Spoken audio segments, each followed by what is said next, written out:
과연 집값이 얼마나 올랐길래 또 정부가 지금 주목하고 있는 이사 대책이 무엇인지에 관련된 얘기 저희 안건우 기자의 설명을 듣고 계속 이어가겠습니다.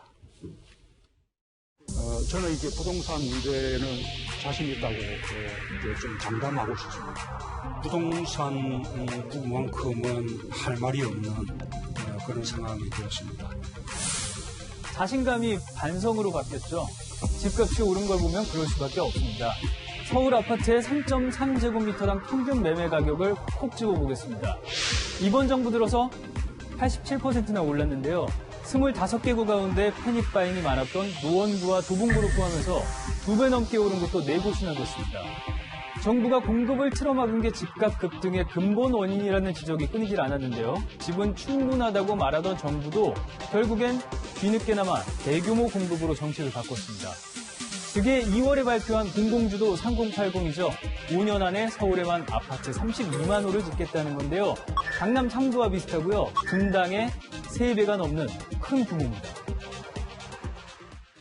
네, 그러니까 서초, 강남, 송파구에 있는 그 집만큼을 새로 공급하겠다 이런 대책을 올 2월에 내셨는데 이 문제를 풀겠다는 자신을 좀 갖고 계시는 거죠? 예, 그렇죠. 주택도 결국은 시장 원리에 따라서 움직인다고 하지 않습니까? 네. 그리고 국민의힘에서는 그간 공급이 부족해서 가격이 오른다고 여러 차례 얘기했습니다.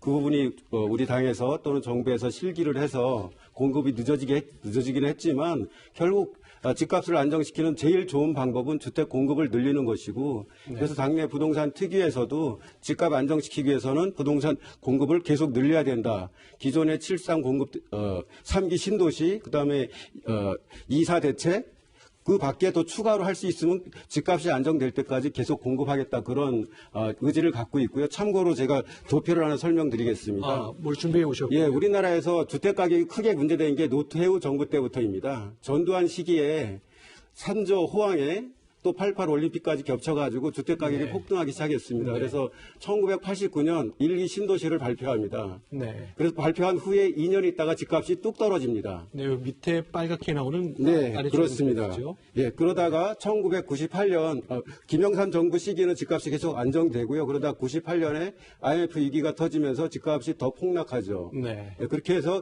김대중 정부 때는 규제 완화 정책을 펴니다. 네. 그리고 통화량도 계속 늘리고요. 그러한 정책의 효과로 노무현 정부 들어서 집값이 오르기 시작합니다. 그래서 2003년에 2기 신도시를 발표합니다. 네. 그러고 나서 몇 년 있다가 집값이 뚝 떨어집니다. 네. 그리고 2008년도에 미국발 세계 금융위기가 오면서 이명박 정부 시기에는 집값이 마이너스로 전환됐습니다. 그래서 이명박 정부와 박근혜 정부 시기에는 규제 완화 정책을 계속 핍니다. 그렇게 되면서 박근혜 정부 말기부터 집값이 오르기 시작했는데 그때 집값을 잡아야 되겠다는 생각으로 주택 공급을 확 늘렸어야 됐는데 그 실기를 하면서 2018년 들어서 3기 신도시를 발표하는데요. 문제는 2020년 들면서 코로나가 크게 확산되면서 유동성이 크게 늘고 금리가 사실상 제로 금리에 가까워지지 않았습니까? 2017년에 한국은행의 기준금리가 1.5%였는데 지금은 0.5%입니다. 과거 같으면은 1억을 빌리려면은 1을 부담했다면 지금은 3분의 1만 부담하는 그런 초저금리 시대가 됐기 때문에 집값이 계속 상승하는 거였습니다.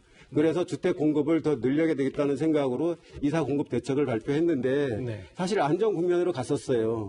근데 선거에 지면서 집값이 불안해졌는데 왜 그러냐? 정부의 정책 기조가 혹시 바뀌는 거 아니냐? 지금 언론에 재산세니 종부세니 양도세니 그런 인하 문제가 거론되고 또 오세훈 시장이 당선되면서 재건축 재개발이 활성화되는 거 아니냐 그런 기대가 있으면서 주택시장이 불안정해진 거죠. 주택시장을 안정시키기 위한 가장 좋은 방법은 여전히 부동산 공급을 늘리는 겁니다. 지금 말씀을 좀 요약해보면 1기, 2기 신도시 만들었을 때는 물량이 왕창 공급됐기 때문에 다 잡혔듯이 시기가 좀 늦긴 했지만 3기 신도시도 완공이 되면 집값은 확실히 잡힐 것이다. 그 말씀이네요. 당연히 3기 신도시와 이사 공급 대책만 합쳐도 전국적으로 205만 호가 공급이 됩니다. 다만 이게 공급이 완료되기까지는 시차가 있는데 저 통계를 보면은 국민들이 지금 떨어지더라도 세월이 흐르면 또 오르겠지 하는 그런 기대감이 있다는 게 과거와는 달라진 모습입니다. 그렇기 때문에 집값이 안정되는 데는 조금 더 시차가 있다고 그렇게 생각합니다. 다만 여기서 중요한 것은 네. 집값을 잡겠다는 정부의 의지가 정책 기조가 변하지 않았다. 이걸 확고하게 보여줘야 된다고 그렇게 생각합니다. 그 팩트에서 좀 문제가 있는 것 같습니다. 박근혜 그런가요? 정부 때 공급이 더 줄었다고 얘기하시는데 박근혜 정부 말에 역대 최고 인허가 물량이 나왔습니다. 그래서 이번 정부 출범할 때도 76만 원 가까이 인허가 물량, 대한민국 정부가 생기고 나서 가장 많은 인허가 물량이 있었거든요. 그런데 그것들이 2, 3년 내에 소진되고 그다음에 추가가 없어서 그렇다는 것입니다. 그래서 박근혜 정부 때 말기에는 역대 최고 물량이 있었다. 그건 팩트가 좀 틀린다는 부분이 하나가 있고 또 하나는 이제 최근에 안전국민이었다가 지금 뭐 최근에 다시 오른다. 4월 달에. 그것도 팩트가 좀 이상한 게 2017년에도 연말에 폭등을 했고 18년에도 폭등을 했고 19년에도 10월 대체인가 하고 올랐고요. 작년 같은 경우에는 안정적이었습니다. 7월 달에 임대차 상한법 통과되고 시행되자마자 갑자기 폭등세입니다. 그건 저도 깜짝 놀랐습니다. 5년 동안 지방 아파트는 떨어지고 있었거든요. 지방 아파트마저 꺾일 정도로. 그래서 이제 팩트 자체가 작년 여름부터는 엄청난 폭등이었고 최근까지 안정이었다는 얘기는 올해 뭐 앞쪽에 뭐 한 달 정도 안정인지 모르겠습니다. 그런 게 있고 지금 이제 저는 김연아 위원이 아까 얘기하신 거도 좀 동의하는 부분이 있습니다. 네. 지금 이제 박원순 시장이 들어서 가지고 최근 연구를 보면은 재건축 재개발 안에서 25만 2천 호가 무산이 되었다라는 보고도 나와 있고요. 그다음에 2015년 이후에 재개발 지정한 적이 없습니다. 그러니까 이제 어쩔 수 없으니까 시대를 못하게 하고 하니까 바깥에 개발해서라도 해야 된다. 그리고 재건축 안전지대 탈락률은요 지금 어마어마합니다. 몇십 배 올랐습니다. 탈락률이. 그래서 지금 이런 것들이 다 꼬이는 상황에서 갑자기 이쪽만 계속 하겠다. 그것들이 상당히 저는 그게 과거를 팩트를 좀 잘못 체크한 측면도 있고 지금 정책에 대한 설명도 조금 오해가 있어가지고 한번 말씀드립니다. 제가 이제 그 4.17 보궐선거 말씀을 하셨어요. 그러니까 4.7 보궐선거 이후에 오세훈 시장이 돼서 집값이 좀 더 상승했을 수는 있다고 생각하지만 4.7 보궐선거에 민주당이 참패한 원인은 부동산 정책 실패라고 저는 봅니다. 그러니까 아까도 말씀드렸지만 갤럽이란 조사 기관에서 이 정부의 정책 8가지를 정기적으로 조사를 하고 있는데 가장 지금 나쁜 81% 부정평가를 받고 있는 게 부동산 정책이에요. 여기서 또 하나 놀란 게 뭐냐면 그 다음에 나쁜 정책이 공직자 인사 문제입니다. 네. 근데 공직자 인사나 부동산 정책의 공통점은 일반 대중들도 다 판단할 수 있는 이슈예요. 뭐 대북 정책이라든가 외교 정책이라 이런 거는 전문적이 뭐 다른 점만 해도 잘 모르지 않습니까? 그렇지만 인사 문제와 부동산 문제는 다 판단할 수 있는 거예요. 그런데 더 나쁜 게 뭐냐? 인사 정책보다도 15% 이상이나 여론이 더 안 좋은 것도 있지만 제가 깜짝 놀란 거예요. 보통의 어떤 정책이든 정부에 불만이 있으면 문재인 정부에 지금 불만이 있으면 인사 정책도 20, 30대는 50%대의 부정평가고 나이가 뒤로 갈 40대, 50대, 60대 이상 갈수록 올라가거든요. 부동산 정책 하나는요. 20대부터 60대 이상까지 똑같습니다. 다 80%를 넘어요. 마지막 81% 나온 것 중에 80, 80, 81, 84, 82 이렇게 나오는 겁니다. 다 비슷합니다. 이거 왜 그러냐면 부동산이라고 하는 거 하나 이슈인데 정치적 이슈 아닙니까? 여기 다 전문가시지만 정책 전문가시지만 제가 정책은 잘 모르지만 이런 이슈는 정책만 영향을 미치는 게 아닙니다. 부동산을 다루는 태도가 더 중요한 거예요. 그러니까 일반 대중들이 판단할 때는 부동산 철학과 정책과 태도 세 가지 영향을 다 미치는데 아까 지금 이제 민주당에서는 집값 안정이 정책의 목표다. 제가 이제 그 철학을 묻고 싶은 거예요. 옛날에 어느 대통령께서 부동산 투기 막겠다 그래서 땅을 갖고 있는 걸 고통스럽게 해주겠다고 얘기한 적이 있어요. 근데 지금 이 민주당 정부는 일반인들이 어떻게 판단하냐면 집을 갖고 있는 걸 고통스럽게 해주겠다가 정책의 목표인 것처럼 받아들이고 있다고요. 이게 세금이 아니라 벌금으로 받아들이고 있다고요. 그냥 근데 정책의 효과가 20몇 번 했는데 있냐 없냐는 둘째 문제고 그 다음에 더 심각한 건 태도의 문제예요. 태도는 내가 강남 살아봤었는데 다 강남 살 필요는 없다. 근데 알고 보니 대체적으로 고위공직자들이 강남에 살아요. LH 사건도 터지고.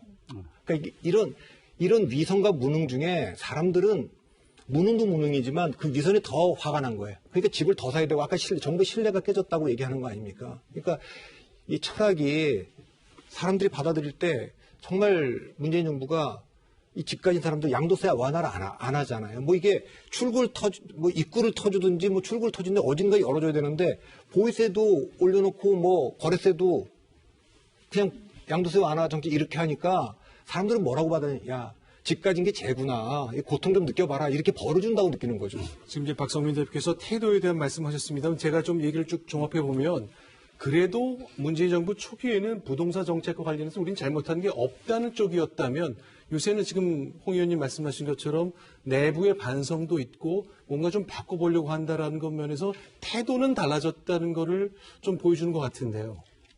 당연히 정책이 실패했다. 대통령께서도 사과했지 않습니까? 네. 저도 아까 모두에 말씀드렸지만 어떠한 의도를 갖고 했든 우리 박 대표님께서 말씀하신 대로 집값이 많이 오르고 많은 국민들이 세금도 오르고 또 여러 가지 불편을 느끼고 그건 정책이 잘못됐고 실패했고 그래서 이제 잘못을 인정하고 이제 고쳐야 되는 건데 지금까지 실패해서 이런 상황이 왔는데 이런 상황을 바꾸려면은 기존 정책을 다 바꿔야 되느냐.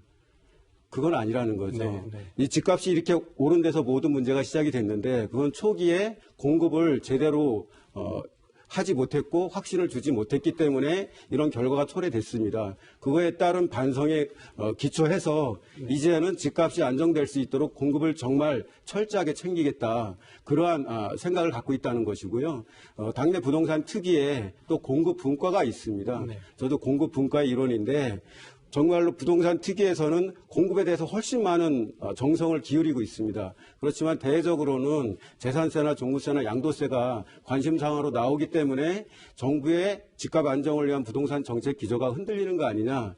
이러한 메시지도 조금씩 가기 때문에 집값이 좀 흔들리는 그런 측면도 있다고 보는 겁니다. 오늘 홍 의원님 말씀하신 걸 이제 그래서 네. 가까이서 보니까 정말 잘해보려고 하는데 이 민주당과 정부가 갖고 있는 그 마음이 잘 전달이 되지 않는 것 같아서 좀 안타까운 생각을 갖고 계신 게 좀 가까이서 느껴집니다.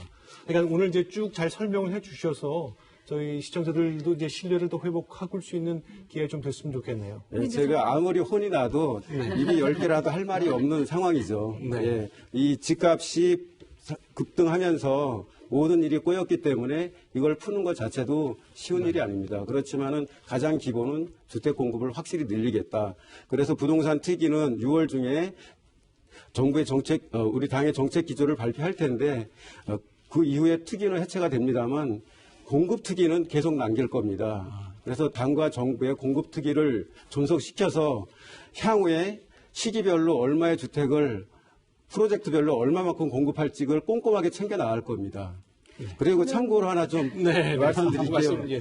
이게 영국의 부동산 전문 회사에서 조사한 통계인데요. 네. 작년 4분기와 올해 1분기 때 전 세계적인 주택가격 상승률을 보여주고 있습니다. 이게 표가 글씨가 좀 작긴 합니다만 제가 보니까 한국이 별로 안 오른 것처럼 여기 보기가 잡힌 보시면은 거네요. 작년 4분기에 전 58개국 평균이 5.6%, 올해 1분기에 7.9%입니다. 우리나라는 4.6%, 5.8%고요. 그래서 제가 변명하려고 드리는 말씀은 아니고 코로나 때문에 유동성이 엄청나게 늘고 네. 세계적으로 초저금리 아닙니까? 그렇게 되면은 대체제인 부동산 가격이 많이 오르게 돼 있는 거죠. 네. 한국도 그러한 영향도 있다는 점을 말씀드리고요. 네. 부동산 시장이 안정되려면은 주택 공급만 가지고는 안 되고 금리도 조정이 있어야 됩니다. 네. 이 코로나 때문에 금리 조정을 못 하는데 이게 어느 정도 개선이 되면 금리도 상향 조정되고 그렇게 되면은 부동산 시장이 안정되는 쪽으로 갈 것이라고 저는 생각합니다. 저는 이제 여당의 저런 시각이 좀 우려스럽습니다. 예. 어느 정부도요, 집값 안정을 목표로 안 하는 정부는 없습니다. 예, 근데 지금 시종 TF 안에서 논의되는 얘기가 나올 때마다 반복되는 게 뭐냐면 우리는 기조를 안 바꾼다는 거예요. 그 기조는 집값 안정에 대한 기조가 아니고요. 이 집값 안정을 실패했던 정책의 수단에 대해서 기조를 바꾸라고 국민들이 얘기하는 거고 4.7 재보궐선거에서 표로 심판한 겁니다. 근데 계속 줄곧 나오는 얘기가 뭐냐면 뭐를 해서라도 집값을 안정시켜야죠. 설사 그게 정책의 기조나 철학을 바꿔서라도 국민들은 지금 집값을 안정시켜달라는 겁니다. 좀 떨어뜨려달라는 겁니다. 그런데 민주당은 계속 뭐라고 변명하냐면 우리는 집값을 떨어뜨릴 건데 그렇다고 기조를 바꾸는 건 아니라는 거예요. 저는 이런 고집스러운 주장이 어디 있습니까? 기조가 잘못됐다니까요. 지금 그런 식으로 범죄자 취급하고 집을 갖고 있는 사람들을 죄악시하고 지금 일부 노년층들은 대출을 받아서 세금을 낸다고 하고 있습니다. 이게 지금 종부세만의 문제가 아니라 공시가격이 오름으로써 건보료 피부양자에서 박탈당하는 문제가 생기면서 지금 어떤 사람은 재산세보다 건보료를 더 많이 내는 경우도 발생하고 있거든요. 그런데 요번에 TF에서 나온 거 보면 건보료 1년 동안만 50% 감면해 주는 겁니다. 안 내는 게 아니에요. 피부양자 박탈된 거. 거기에 근본적으로 공시가격하고 이런 60가지의 복지 지표하고 연계를 좀 분리한다거나 하는 근본적인 대책이 하나라도 들어가 있습니까? 아, 그거는 공급- 지금 검토 중에 아니, 그리고 있습니다. 논의 중에 있고. 제가 또 말씀드리겠습니다. 공급 이사 대책에 나온 것도 2025년까지 부지 확보입니다. 그럼 이 정권 안에서 아무것도 할 수 있는 게 없어요. 그 공급이라는 게 다음 정권에 갔을 때 우리가 경제 위기가 온다거나 다른 문제가 생기거나 또 지금 어제도 보셨지 않습니까? 과천 같은 경우는 주민들이 반대해서 정부가 하겠다고 하는 공급 정책을 지금 처리하고 있어요. 그런데 국민들이 5년, 7년, 10년이 걸릴지도 모르는 그걸 믿고 모든 공급에 올인하는 것처럼 지금 보이는데 국민들 입장에서는 손에 잡히는 효과는 하나도 없고 공급은 너무나 막연하고 그다음 지금 준들 그 가격을 갖고 살 수 있는 사람이 어디 있겠습니까? 그래서 저희는 야당이니까요. 야당은 뭔가 직접 할 수 있는 게 없지 않습니까? 그리고 여당에 대해서 문제 제기를 하고 대안이라는 것도 사실 뭐 요즘 야당을 거의 파트너가 아니라 어떤 없어져야 될 적폐의 대상으로 대하는 지금 국회 분위기에서 야당의 역할이 굉장히 제한적입니다. 그러나 제가 집권여당한테 부탁드리고 싶은 건 국민들이 정말 집값 때문에 괴로워한다는 거예요. 저는 아까 그 여론조사 결과가 나오는 건 뭐냐면 집이 없는 사람도 너무 힘들어요. 집이 있는 사람도 힘들어요. 집을 팔고 이 돈을 갖고 좀 노후를 보내고 싶은 사람도 힘들어요. 지금 모두가 이 집 때문에 힘든 거라는 겁니다. 그러면 아니 수단과 방법을 가리지 않고 기조를 좀 바꿔서라도 집값을 좀 떨어뜨리거나 안정되는 걸 뭘 내놔야지. 이거는 기조가 안 맞아서 안 되고 뭐 이거는 누가 반대해서 안 되고.